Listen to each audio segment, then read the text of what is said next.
and blessed unity with the L-O-V-E.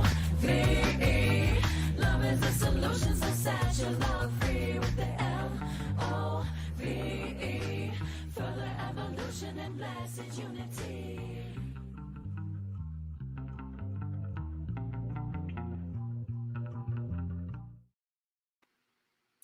Good morning, everyone. Welcome to the Self-Love Show. This is Dawn and Trish.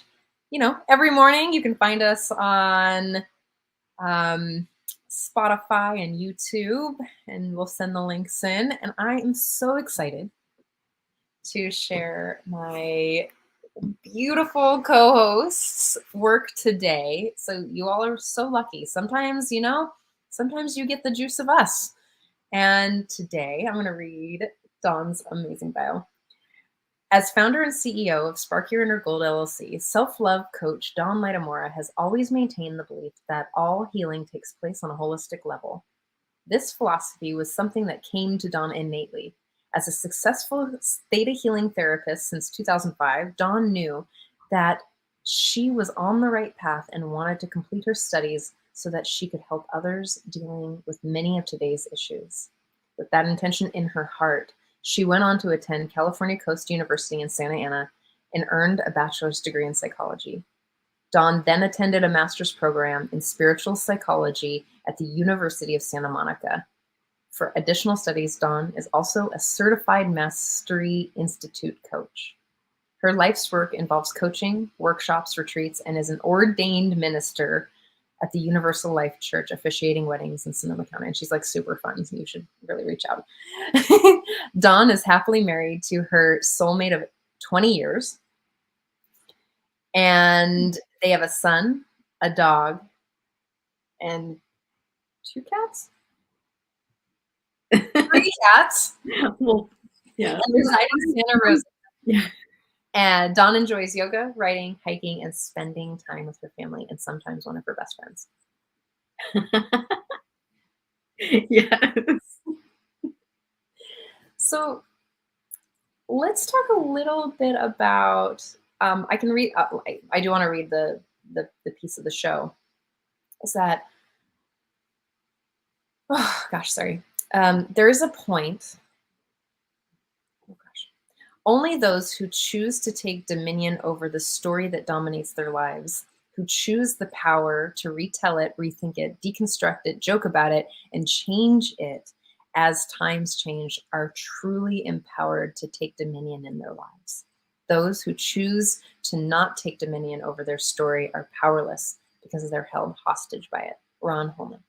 Sometimes as human beings, experiencing spiritual curriculum in the form of a stacker, who in reality is another divine being having and using a human experience, you may find yourself repeatedly irritated, frustrated, annoyed, or exasperated by a person or a thing. Oh gosh, exasperated by a person or a thing who you experience as a petty tyrant. A petty tyrant, as defined by Carlos Castaneda, is a tormentor, someone who is either holds the power of life and death over warriors or simply annoys them to distraction. Might the button pusher, the individual you allow to throw you off balance, in fact be a teacher assisting you in letting go of your chronic "I'm upset because" story and getting free? There is a point in time when you hear your truth and it is felt on a visceral level. The tears come pouring down. These tears are a gift. We call that a breakthrough. It is why I love what I do. Dawn. Thank you. I'm going to jump into some questions immediately. Awesome. Well, thank you for that introduction. Yeah, well, you wrote it.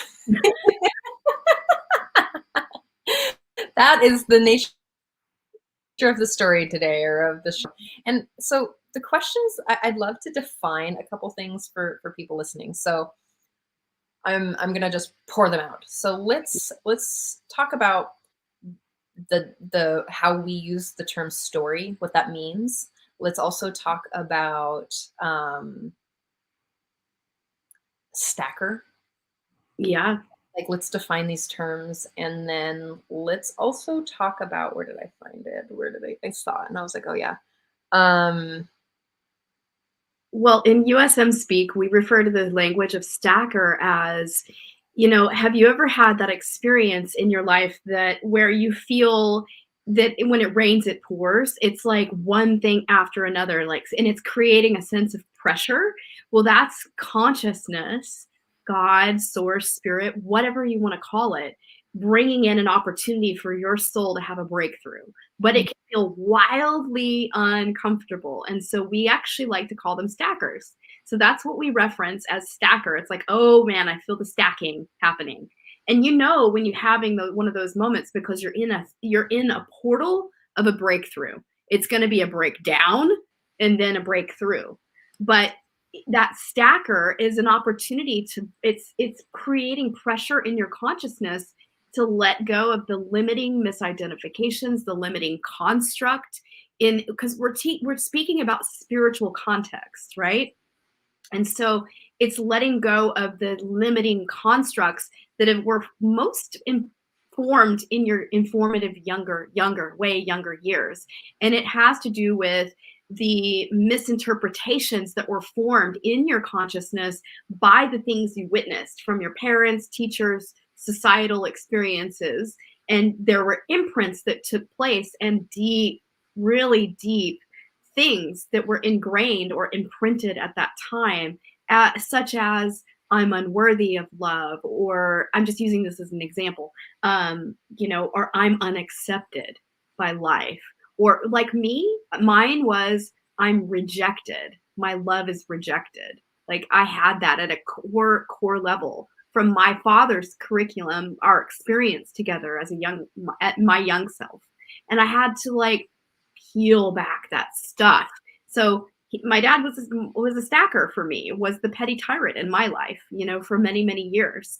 And I don't see him that way. He was just playing a role at the end of the day. And he is my greatest teacher. And I'm grateful for that. And it just blows my mind that I can actually sit here and say that at this point in the journey. If you would have told me when I was in my 20s that I would say this about my father, I would have been like, you're crazy. Like, but it's the truth. He really is. He's been an incredible, profound teacher for me to come home to myself.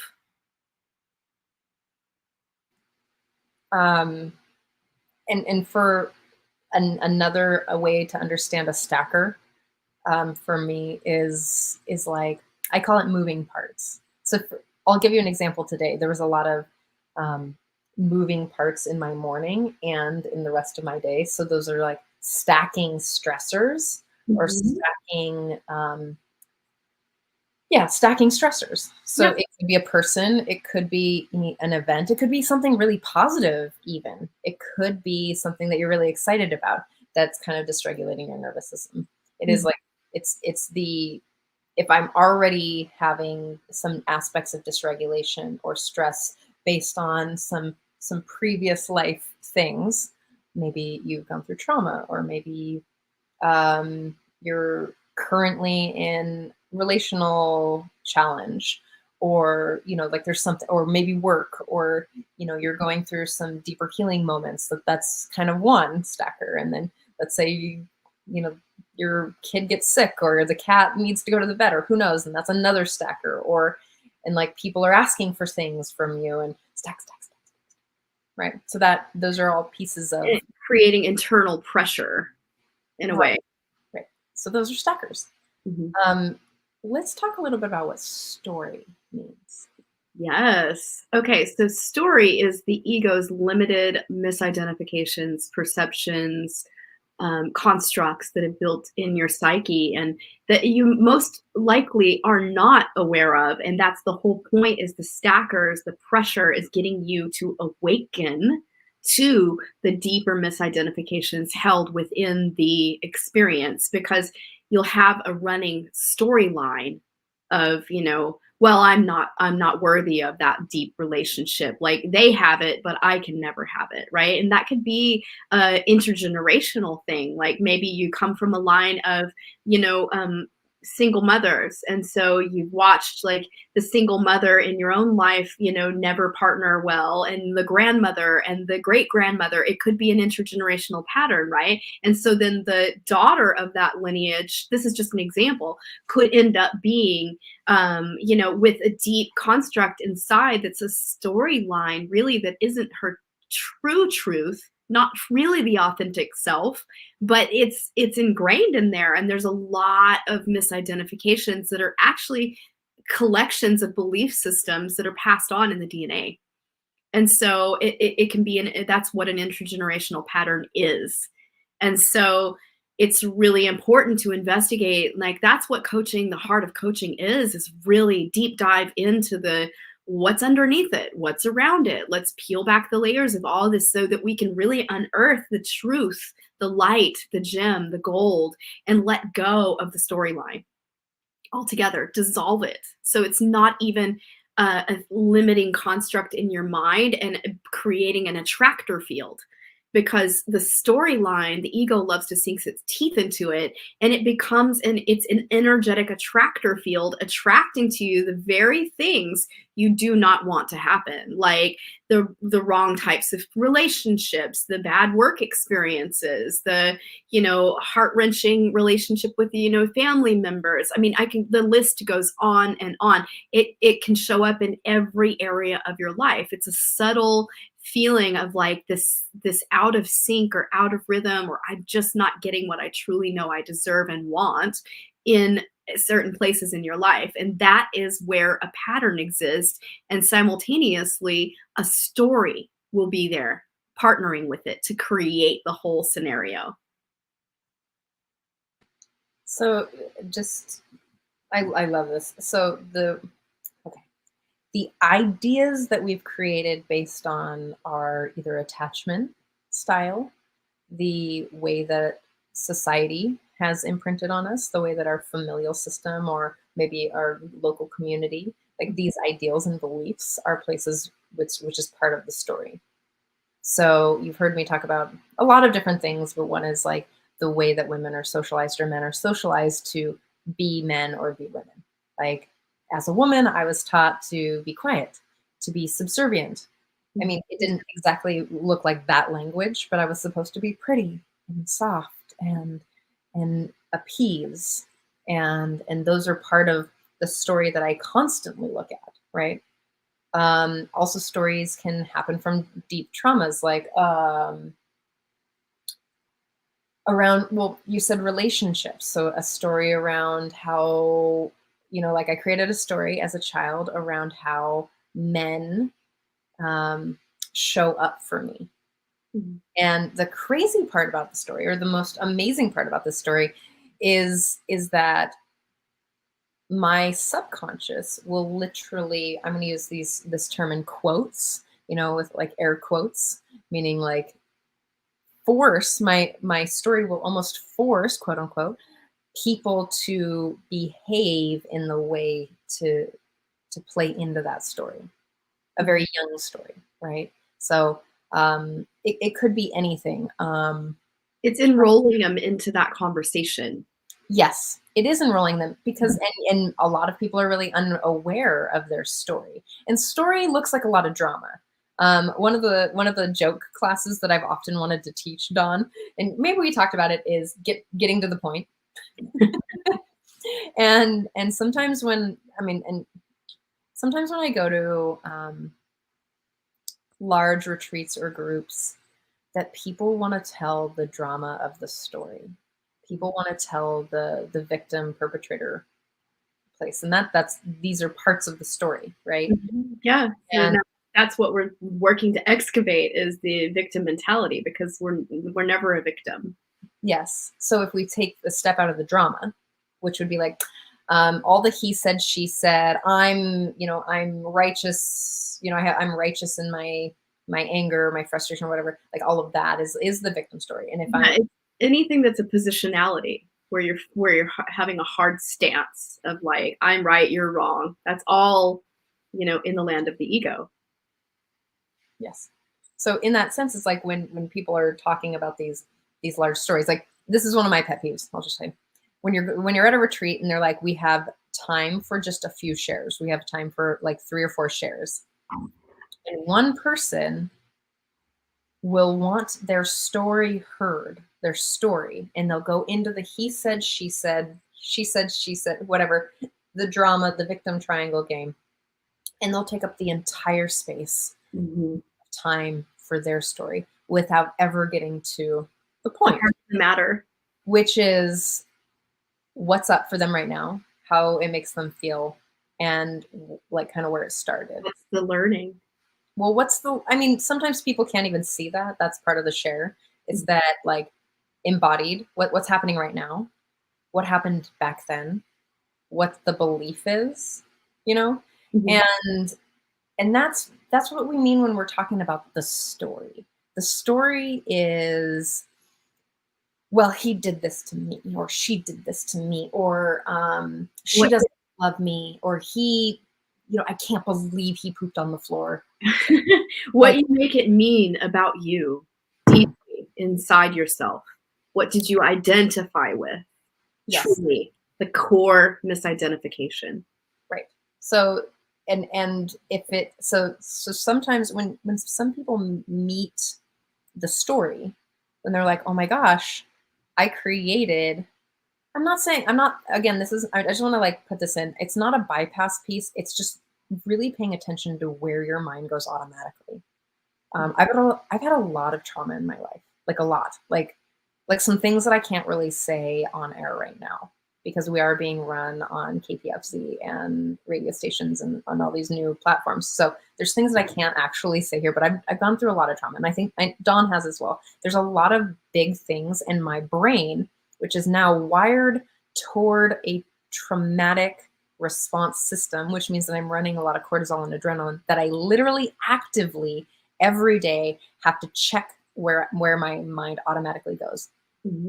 Let's say I'm dating someone. This is a great example. I'm dating someone and I text them and it's like 5 hours later and they haven't texted me back. Am I going to, oh, this person has like a whole other life? Like they've got their own life going on. Who knows what their days looks like, just like sitting in, human compassion, like being open and in secure attachment. Or am I going into this place of, oh, they don't love me, this insecure, either anxious or avoidant attachment, right? Like, oh, they don't love me, they don't care, they didn't text me back, they're ignoring me, it means that I'm not good enough, like whatever. Where is your mind automatically going when something big happens? And that's part of the story, right? There's access points to how to get to the story. And then bracket it or put it somewhere else so that you can get to the point. Or what'd you call it, Dawn? I like get to the point, but you called it something else. The Uh, core of the matter. get to the heart of the matter. Yeah. Yeah, so I mean, really, let's speak. It's what you're bringing forward is so important, because I'm so glad to define story and stackers because it's really the heart of the experience when dealing with someone that is appearing as the petty tyrant, right? They're like the most annoying, like how could they show up in our life and treat us like that, And I'm sure we all can relate, and we've had that character type in our life that was just so difficult and challenging. And let's bring it forward, like the most difficult relationship you've ever experienced in your life. Who is that person? And there's such deep rich learning here. There's a lens of perception being asked to cleared through that experience, right? And so I can speak for mine has been ultimately my father. And it was kind of like I was reenacting in a way in my life for years, my core relationship with my father with men, because I firmly, deeply believed as a young one that I was rejected and that I wasn't accepted. My love was not accepted. My light was not welcomed. I was shamed, ridiculed, all the things, and, beaten really as a child. And I endured a lot of child abuse. So that really programmed me so deeply to believe that I was not worthy. I was not acceptable. I had so much layers to let go of to be able to be expressed. And so, you know, what was my soul choosing to learn through that experience and person and relationship? And come to find out, like, the truth is, it had nothing to do with me.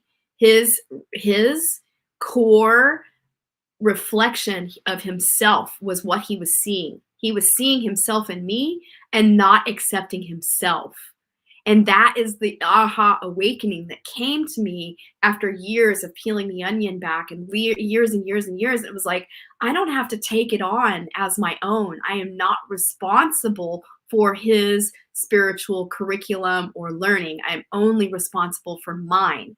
And I don't have to take it to mean that I'm not worthy, I'm not loved, I'm rejected. I let go of all of that. And what came forward was this big moment of finally, after doing tons and tons of, my dad was my relationship project in graduate school. I leveraged that relationship as the gold mine, right? And I really did a lot of deep inner processes around every aspect of that relationship and the intergenerational patterning that existed within it as well. And I dove into the deep end of exploring that relationship. And it was beautiful because out the other end of that experience, I was blessed with just nothing but pure compassion towards this man that had just been in such a suffering place inside of himself for his whole life. His whole life. And it's amazing. It's amazing that I could unearth such deep unconditional love inside myself and lay down any need to judge him or to make him wrong. That, you know, and that's what I was doing in my younger years. For so long, I would make him wrong, that I was the victim, I was perpetrated. How could he treat me that way? How could he treat my family members that way? That was the storyline I was holding on to and justified in, right? Because I was in the victim position, truly. Watched my mother be in that position and my brother too, and all my family members. And the truth is, there was a lot of momentum and energy behind that to let go of all of that.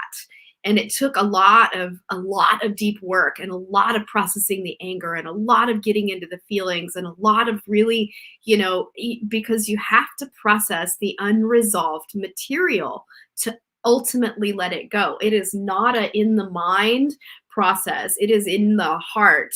We have to go into the heart and really access all the places that it was almost shut off, shut down, or like it was so intense, those experiences, right? I'll just bring one experience forward. Like, you know, when I was young, I had to jump and get the nails. I'm shortening the experience. My dad was fixing the wall and he cut the wall too much and was angry about it and threw his tools down and then went and like wanted to, you know, and make me get the nails off the thing. And I was jumping to get them. Of course, they fell everywhere. And then he proceeded to move right into the strategy of intensely punishing me in a very psychological and physically abusive way. And he paired the two, psychological and physical, constantly. Anytime I interacted with him, that's what in happened. And ultimately, he ended up, you know, abusing me to the point where I was completely beaten and bloody and bleeding everywhere. And then proceeded to wipe me down with rubbing alcohol and look me in the eye and tell me that he loved me after that. And it was psychologically damaging for me to hear that. And it created such a deep trauma inside of confusion of what love was. And this, and innately inside, I also knew that this was not love. And I had to work really diligently for years to strip away the character types that kept coming into my field that were abusive. And I had to break the chain of cycle of abusing myself, accepting less than behaviors from others, and that toxic language that I learned. I had to excavate that character type out of my head, literally holding me hostage inside myself from experiencing that trauma. So I'm only bringing this forward today because he was truly the petty tyrant in my life. And I want to just speak honestly and openly about, if you've ever experienced deep trauma, that this is your golden opportunity to come home to love for the parts inside that hurt. And so healing is the application of love to the parts inside that hurt. And this is how we heal from deep, deep, deep trauma, is coming home to that young one that experienced that for the final time, and pull her close, pull him close, and say, it's okay that you experience that. I'm right here with you. And you get to then slowly bring forward the unresolved emotional material in those experiences and investigate what the storyline was that was created from that time. What are the misidentifications created from that time period? And I, at that point, had decided, my consciousness knew that this isn't love. It's confusing. I'm confused by love, and I'm rejected. My love is rejected, because I knew I was love. Like, I showed up as just pure joy. And I mean, it was a miracle in my parents' life. Literally, I came in as a premature child, like 2 months early. I was straight up a miracle, life lighted from the moment I was born, and to save my life. And thank God, it's all God. And that's the miracle. So I knew my mother had poured into me unconditional loving. Like, thank God for my mother. She was the pillar of unconditional love. So I was able to anchor in real unconditional love, even though I was having this drastic contrast on the outside. And so I want to bring forward the just deep exploration of the drastic contrast that can show up in our outside experience, because outer experience is a reflection of inner world reality. And I'll say it again, outer reflection is a reflection of inner world reality. And what I'm sharing with you are deep spiritual psychology principles from Ron and Mary Hulnick.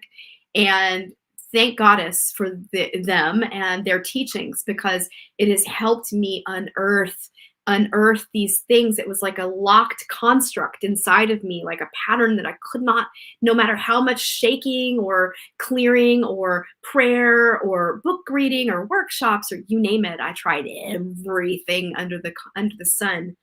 And it just was me with a little hammer and a chisel, ding, ding, ding, in my consciousness. Like, I'm going to go over here and work at it over here and work at it over here. And finally, I was able to it just shattered and fell off of me. And that deep internal knowing of, I will no longer reject myself. I will no longer reject my own light. It was so profound. My world changed. And my relationships got better. Everything got better. I was already, in great relationships at that point, because I had been doing that work from my young years, 20s on. And I'd made a lot of big changes and big moves. And I'd already made those changes. I already had my beloved come into my life, but it was the final crescendo of letting go of that deep pattern. Thank you for that sharing. It was very long and beautiful, and thank you. Well, that's the thing about having only two of us today, is it doesn't ping around as much. I have the term, who am I that my world is? That's in this sense of who am I being that my world shows up the way that it is showing up. A lot of time people will be like, you are so vibrant and alive. And I'm like, well, because I'm literally choosing not to be the victim. I mean, don't get me wrong, I am sometimes, but I'm also looking at what's behind it. Why am I, what is it about this thing that's up for me, that I feel what are my values? What are the desires? How do I show up in the world? What is the incongruence between how I think and how I expect the world to be? And it's those pieces. So when you're saying this, when you're talking about how you perceive the world, or how the reflection of the world and how it comes back. Like it really is about how you're seeing it. So I've always thought about depression in this way, from someone who came from, again, a lot of abuse, not very many good coping skills, lots of deep trauma and deaths, and like a lot of things that I have had big depressive states where I'm like, what is that? What is those pieces? And I would often say things like, well, depression is the assumption, or this negative is the assumption that something bad's going to happen. Like I'm committing to the idea that there's no benefit or there's no goodness in any of this.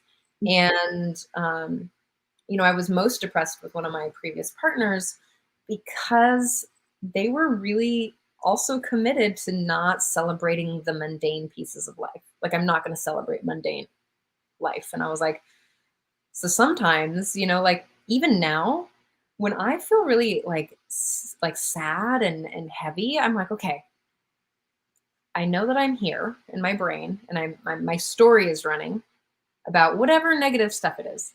Like, and don't get me wrong, like we could be coaching for a zillion years and we're still going to have stuff come up. Welcome to your spiritual curriculum. and so when I have like heavy stuff come up, I'm like, oh, what is it trying to tell me? What are my wants and needs? How can I self-source those? And how can I be grateful right now? And it's different from bypassing, because I'm not not feeling. Like, there can be crazy things that are happening. There can be sadness, breakups, deaths, like car crashes, things that are neurologically, psychologically life happenings. And it's about being in it.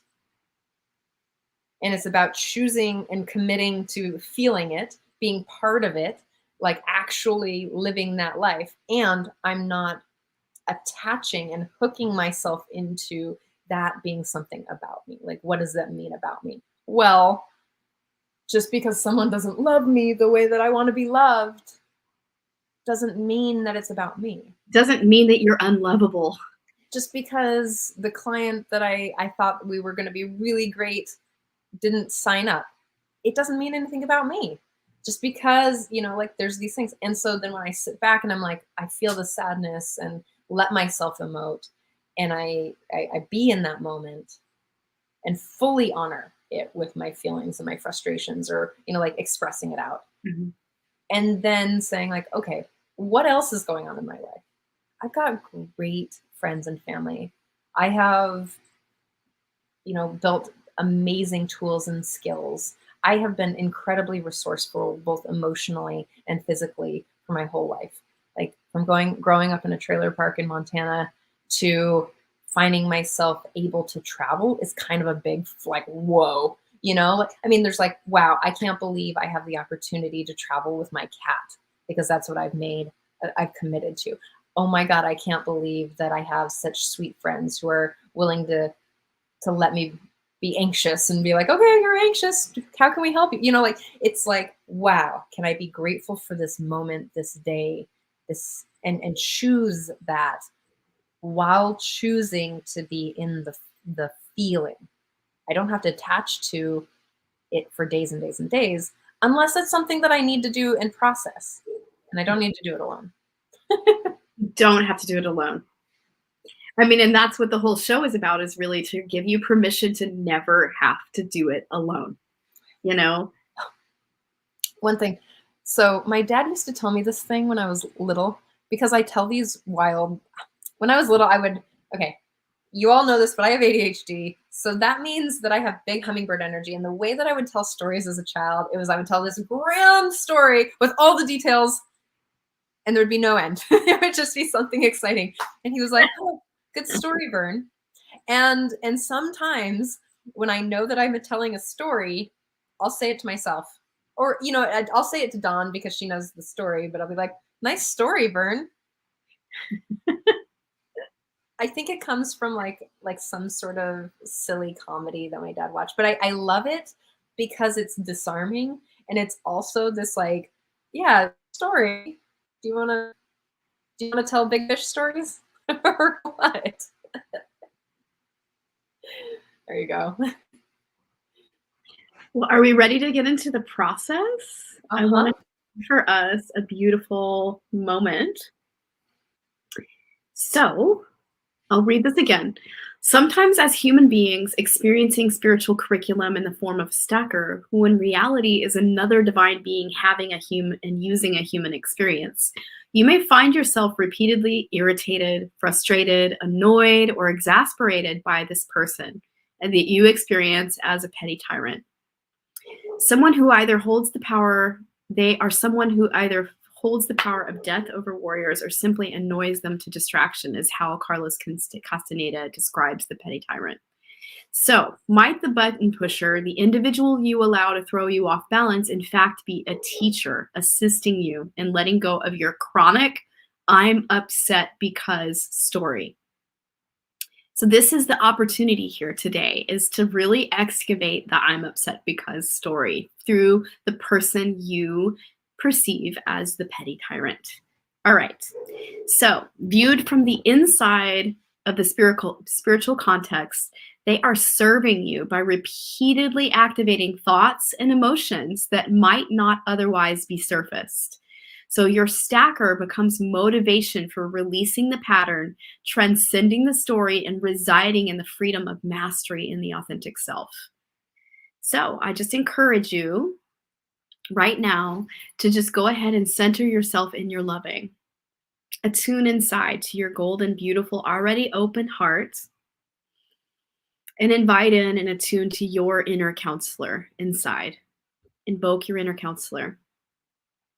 Now, always remember that be aware that you are loving essence, calmly experiencing everything your personality or ego is going through, regardless of your current thoughts, feelings, or behaviors. I invite you to consciously look for the love inside of yourself and in others. It's always present. And remember that you have all the inner resources inside necessary to effectively respond to your situation. So I invite you to briefly share your story, your old story, your relationship with the person who is the focus of this conversation. The story of abandonment, rejection, hurt, anger, righteousness, separation, positionality, victimization, justifiable disconnection. Can you identify what it is? What's your "I'm upset because"? Just want to pause here and give you a moment to really reflect on it. I know this is just a process of me sharing with you, but this is so powerful that you can really come home to a deeper awakening here if you just give yourself permission to explore the "I'm upset because." So what is it? Is it rejection, hurt, frustration, abandonment? Okay. Now, moving forward, I encourage you to identify any actions you may be engaging in, feelings you may be experiencing, or thoughts, judgments, and or beliefs you may hold about yourself or the other person who is the focus at this moment. That may in fact be the prison bars holding you hostage in the dungeon of your own mind and tortured on the torture rack of unprocessed emotion. That's powerful to think of in that way. So the example is, I like telling my story so that others sympathize with me and join me in my belief that I'm a victim. And my judgments that X behaves badly and is so unreasonable and awful are right. I'm justified in wanting to write them out of my life. That's just an example of a storyline that could take place. So what is yours? What is holding you hostage inside your mind from this person that is perceived as a petty tyrant? So I invite you to share your limiting story. Go ahead and explore the limiting story that these feelings, thoughts, actions reflect, and that has supported holding yourself hostage. So the clue. The story usually includes how unreasonable the behavior, attitudes, and words of the stacker, the petty tyrant, are, and that their justifiable righteousness, the justifiable righteousness your partner has held, the petty tyrant, let's say. So now I invite you to take a moment now to reflect on whether your story is reminiscent of a story that runs through your family lineage. Is there some thread that is similar? I encourage you to look for the similarity.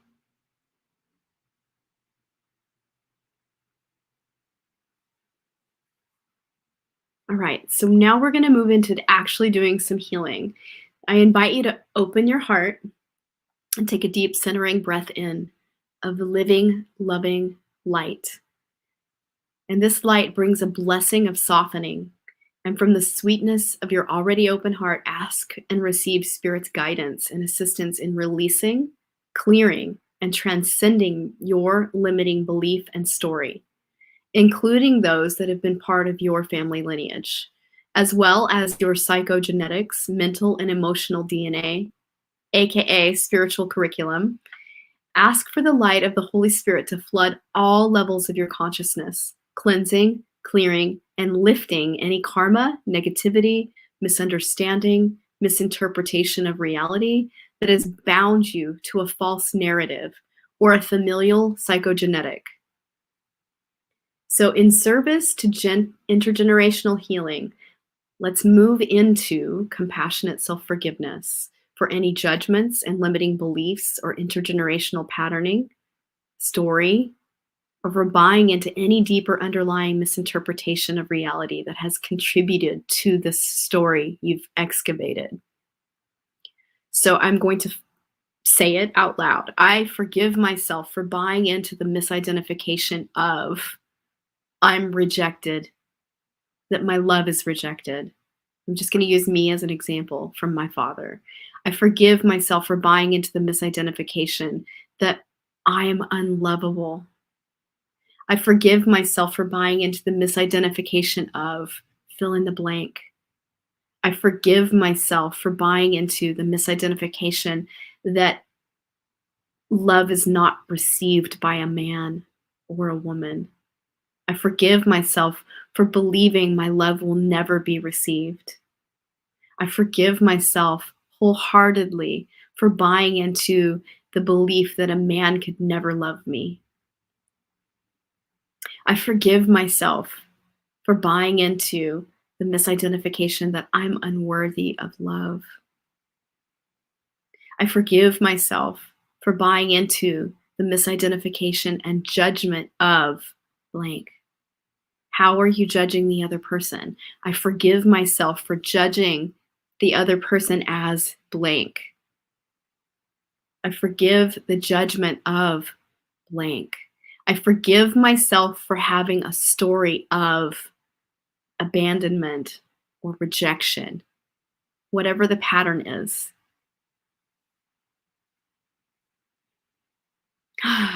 Okay, so go ahead and gently close your eyelids, taking in a slow, deep breath. And now release that breath, opening your heart and receiving Spirit's blessing. And when you're ready, repeat after me. I ask that a blessing of light, loving, self-acceptance, self-compassion, and compassionate self-forgiveness be placed within my consciousness and through my family lineage, past, present, and future, in service to intergenerational healing for the highest good of all concerned. I also ask that a blessing flow through my consciousness through all time, all of my existences, releasing, cleansing, and clearing judgments, misinterpretations, and misidentifications that I have made. I am letting them go. And now, through your already open heart, breathe in the light of living love and receive healing grace, remembering you are the presence of love, worthy and lovable, capable of learning, a divine being having and using a human experience for the purpose of awakening.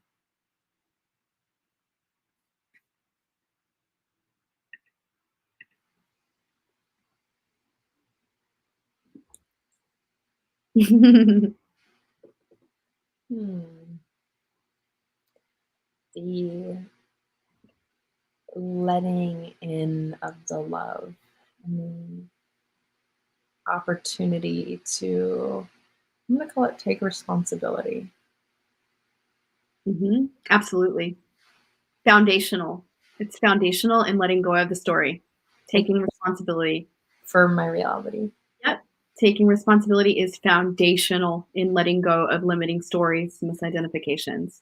You can fully take responsibility for what you made it mean. What are the parts? What are the judgments? What are the beliefs? What's the construct that's created through this? It frees you. It does for you. It frees you. And then you no longer have that, tortured story repeating on loop and being an attractor field to the very thing you're not wanting. It's true. Mm-hmm. I think that we create enemy images of people, as Scott Thomas would say. We're creating an enemy image of someone. And, it's just another person doing their life. They're just like living their life, doing what they know is best for them and trying to live the best way they know how, which is through their own story or through their own coping skills. And it's like finding the more compassion for that other person and also taking responsibility for how you've mentally and emotionally created that and to change it. Mm-hmm. And to change it. Exactly. Yeah. Yeah. It's a really important work, doing the inner work to heal the intergenerational patterns that have held us hostage. And every family has some form of intergenerational patterning going on. It's the nature of how this beautiful life works.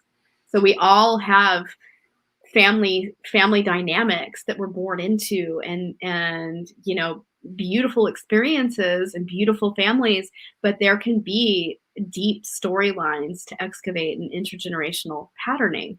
And it's really a gem to do your family genealogram and actually have conversations while your family members are alive and ask questions.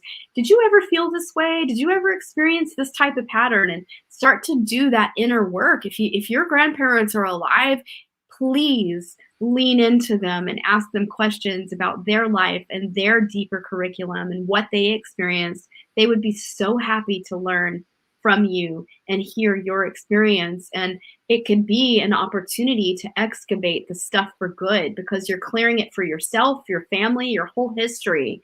And then it cleans and clears for the generation after you, and on and on and on. So it's a big work.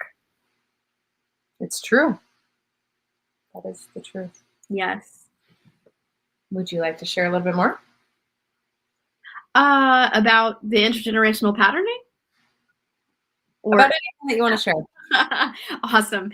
Well, I am, I've changed the dates multiple times, but it's very exciting. I'm going to be hosting the Sovereign Queen Challenge on October 4th through the 7th. And this is a place where you're going to learn all about patterns and how they unfold and what the core of how to relate to them in a new way and let them go, just as we did in this practice today. It'll be a deeper dive because I'm going to be doing a 4-day practice with you. You're going to get spiritual activations. You're going to get so much good teaching on, how family patterns work out and why, and really learn all about the age stages and what happens with each age stage and the learning that takes place and how patterns are formed and why. So that's one piece, one aspect. That's day one.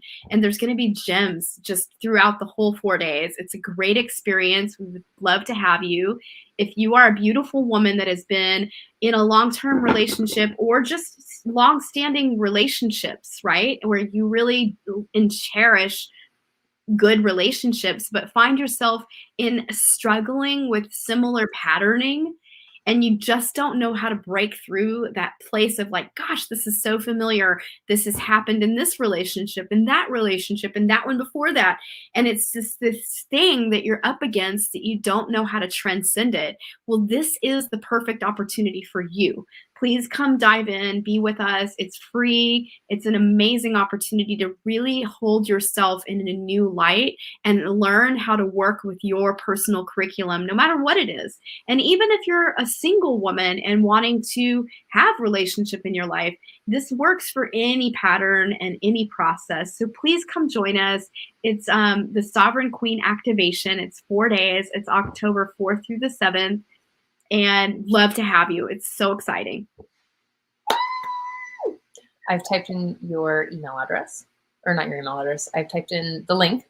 Oh, it's tinyurl.com/sovereign queen, SOVEREIGNQUEEN, Sovereign Queen.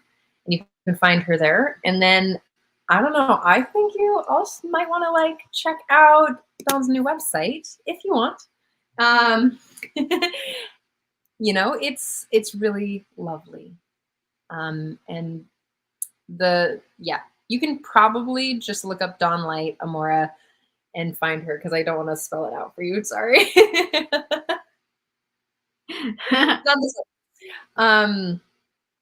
The link is in the chat. Just click on the link. It's Dawn, DAWN. Yes. Light Amora period mykajabi.com. You know, I think that really transcending limiting beliefs is really looking at how you believe. What do you say? How you relate to the issue is the issue. How you are actually relating to your uncomfortable feelings. Mm-hmm. And one of the pieces that I'm a big proponent for, and you've heard me again and again share on this show and in my coaching practice, is really looking at being with the uncomfortable feelings. Can you expand your capacity to be with the discomfort of life? Mm-hmm. and not just seek pleasure and not just, push the button of dopamine and novelty and nostalgia and those pieces that drive us, but to actually be with the discomfort, because that's really where the intimacy and the intimacy is there, and you can dive deeper through that deep level of vulnerability and trust. And that's how that people are really like in your life is that if Dawn and I go through something hard, I know that she's there. I can know that it might be crunchy, we might need space, and we're committed to being with each other, and we're not running away from the crunch. We're not running away from the challenge. We're not running away from the yeah. We're choosing to be in compassion, and one of the things is that I want to just make a distinction of is it's not about I don't need to share. Like if I have violent or angry feelings with someone, I don't need to share all of those truths, that I can actually just set back and be like, hey, I want to come from a place of love and kindness and generosity. So if I need space, that I lean back into that I coach my people to lean back into the discomfort, self-source, and then to come from a place of love and compassion. I use Dawn as an example all the time because it's easy to theorize an actual relationship. We don't have very much anything unless I don't communicate very well. It's really something. But it really does look like that. It's like, hey, if I feel angry at Dawn, is it about Dawn? It could be, but most of the time it's probably about how I perceived it and how I reacted to it. And then maybe I'll be like, hey, I'm really fucking upset right now. Sorry. I'm really upset right now. And I want to step out and come back to you when I have generosity, kindness, and I can be radically honest and loving with you from a place of centeredness, so that I'm not attacking you or poking you or trying to make you hurt as well, because that's not going to get us anywhere, right?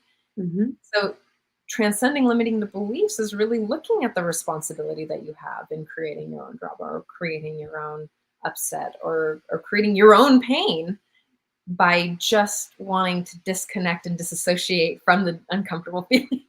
Yeah. Well, the ego will want to do all the strategies to get you to not feel the feelings. get you to not process the unresolved material in the unconscious. It's not my fault. It's yours. It's easier to be that righteous and like that poke, and like it's easier for that in some capacity, because that means that I don't have to take responsibility for how I'm also creating it. But then continuing to perpetuate the story, the pattern, all of it, and it just goes round and round and round, the same experience, the same story. But if you can be brave and lean in and really, really lean in, and that means feeling all the parts, all the feelings. And even if you have to go freak out on the bed and beat the pillows and process the anger or the frustration, to be able to get deeper beneath it and access that sadness that's there, the sorrow that was never felt, and really, really be with yourself through those hard emotions, then you're closing the loop. You're closing the loop on an experience that you've been avoiding for who knows how long. And then you're letting go of the need for that character type to show up in your life any longer, to show you that aspect of yourself that you haven't been able to come home to. And that's how we make change. That's how we move from a life of the life I don't want to the life I do want. Exactly. It's all about the inner landscape and what you make it mean about you, your story, your conversation, all the inner landscape.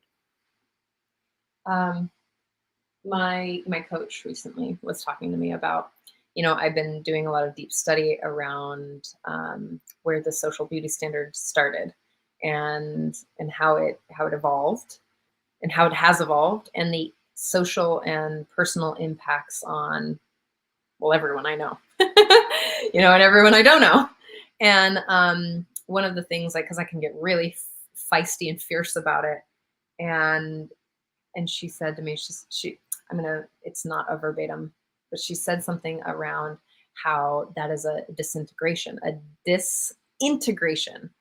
of my frustration is like a resentment or a rejection of reality, and that the way to actually like work through it is not to play into that, because like the rejection of is also participating and perpetuating it, but also the playing into it is perpetuating it, right?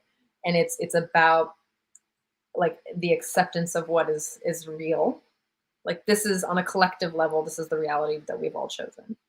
And that the way to do that, the way to change it, is to access those limiting beliefs, to access the love, and to choose something even different than the duality.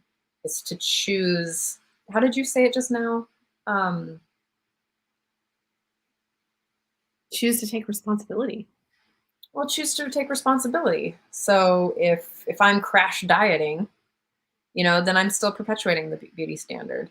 If I'm hiding my body because I've gained weight, I'm still perpetuating, because it's part of that system, right? Like, if I'm not showing up from a place of fully authentic me, then I'm still playing into that dehumanization, that the places where like society tells us not to be, that we're not enough, or that we're too much, and it hit me really hard, actually, because I was like, crap. Oh man, like, she's right. And I know she's right, because I can feel it land all in my body. That when I'm like the full authentic, when I'm not allowing my story to run my life, then there is no need for being significant. There is no need for being empowered. I'm just myself. I don't need anybody's opinion. I don't need anybody's approval. I don't need anything from anybody, that I'm literally cared for here in the stable, like, core of my center. And I was like, wow, talk about looking at some limiting beliefs. I think you really hit the nail on the head there. It had like approval seeking. Well, there's a lot of things involved, because again, I mean, we can get into a deeper. No, I just really wanted to acknowledge that. Yeah, I mean, there's lots of ways that we conform to belong in the world, and that's just one of them. But we'll get to that at another time. Oh, all on it. So, you all, Thank you so much, Dawn, for showing up and sharing your work with us today. Thank you. It's been such a pleasure. We get honored this day. It doesn't happen very often, so I'm grateful. And I want to say thank you to Sign Network for running us out on, I don't know, a bunch of different pages today, as well as Scott Thomas, Love Coach Academy, and Global Peace Tribe for being our muse and for being our support, as well as KPFZ for running us out in Lakeport. And again, thank you to Spotify for being a platform that we can be heard and seen on. And thank you to all of our viewers. Thank you for showing up and walking your talk and doing the work for you. We will see you next week.